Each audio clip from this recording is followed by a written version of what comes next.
بسم اللہ الرحمن الرحیم۔ محرم الحرام کی 6 فضیلتیں۔ کائنات بنتے ہی اللہ تعالیٰ نے محرم کو حرمت والے 4 مہینوں میں سے ایک کر دیا۔ محرم کو اللہ تعالیٰ کا مہینہ قرار دیا گیا۔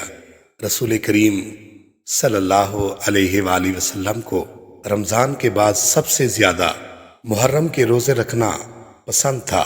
محرم کی 10 تاریخ کو اللہ تعالیٰ نے سیدنا موسیٰ علیہ السلام اور ان کی قوم کو فرعون سے نجات عطا فرمائی۔